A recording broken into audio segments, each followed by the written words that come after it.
দিন প্রচার কি শুধু ভাই মাদ্রাসায় পড়ালেখা করার পরে মাদ্রাসায় শিক্ষকতা করাই কি একটা দিন প্রচার?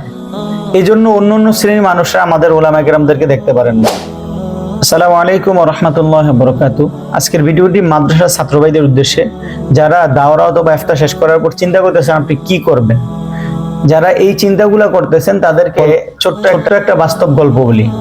এক মাদ্রাসার ভাই, উনি দাওরা ফারেক হওয়ার পরে এক মাদ্রাসায় খেদমত করার উদ্দেশ্যে শিক্ষক হিসেবে নিয়োগ হন। ওই মাদ্রাসায় তার বেতন ছিল ৮,০০০ টাকা। প্রত্যেক মাসে তার পরিবারের চাহিদা পূরণ করতে তার এই ৮,০০০ টাকার সাথে আরো কিছু টাকা ঋণ করতে হতো। তো ওনার যে মুরব্বী ছিল, উনি মুরব্বীর সাথে পরামর্শ করলেন যে হুজুর, আমার তো আসলে এই বেতনে হচ্ছে না, আমি কি করব? এই খেদমত করে তো আমার কোনো ফায়দাও হচ্ছে না। মুরব্বী বলল, সবর করো, বরকত হবে, বরকত হবে। এভাবে করে আরো তার ২-৩ মাস চলে গেল, বরকত হয় না বরঞ্চ ঋণ হয়। যার ফলে সে মাদ্রাসার খেদমত ছেড়ে দিয়ে সে আমের ব্যবসা শুরু করলো। আমের ব্যবসা ১৫ দিন করতে না করতেই তার ৪ মাস ৫ মাসে সে যেই টাকা বেতন পেয়েছে এর চেয়ে বেশি লাভ হয়েছে।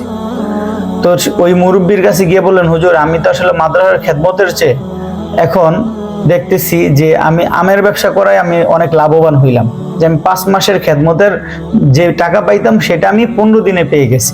আলহামদুলিল্লাহ, আপনাদের দোয়া আমার পরিবারও ভালো চলতেছে। বর্তমানে কেউ যদি আপনি চিন্তা করেন যে হ্যাঁ, আপনি পড়ালেখা করলেন, করার পরে মাদ্রাসায় খেদমত করে মানে আপনার পরিবারের চাহিদা পূরণ করতে পারবেন, এটা কিন্তু বোকামি ভাই।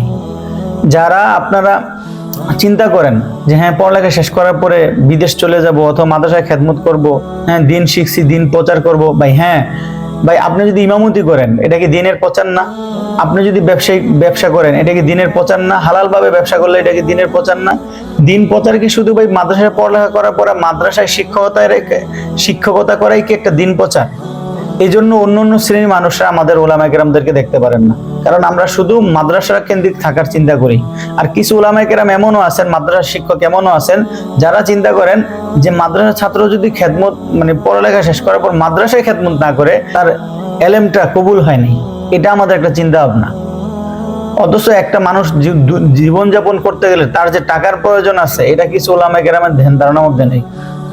এই হইলো আমাদের বর্তমানে মাদ্রাসার ওলামা কেরামের অবস্থা।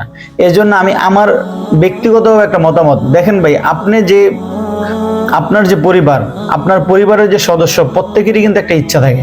ধরেন আপনি মাদ্রাসায় মাসে ইনকাম করতেছেন ৮,০০০ টাকা বা ১০,০০০ টাকা বা ১২,০০০ টাকা, কিন্তু আপনার ছেলের চাহিদা আমার অন্য ছেলেদের মতন, যা অন্য ছেলের একটা ভালো পোশাক পরে আমিও পোশাকটা পরতে চাই। আপনার স্ত্রী, শুধু আপনার স্ত্রী নয় বরং সকল মেয়ে এটাই চিন্তা করে যে আমার জীবনের যত শখ আছে আমি আমার স্বামীর কাছে গিয়ে পূরণ করব।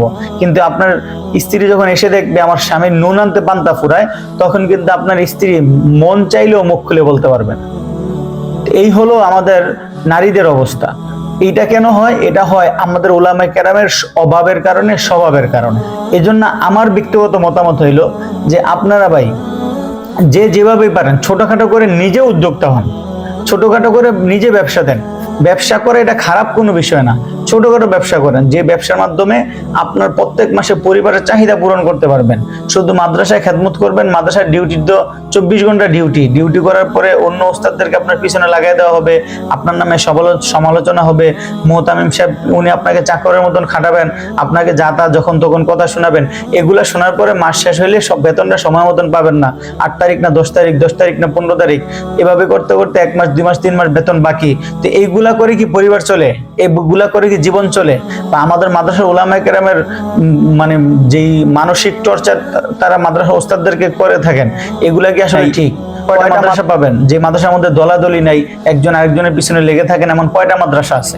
এজন্য ভাই, আপনি যদি চিন্তা করেন যে আপনি দিনই খেদমত করবেন, আপনি নিজে উদ্যোক্তা হন, ছোটখাটো করে কিছু করেন। ভাই, কাজ করা লজ্জার কিছু না।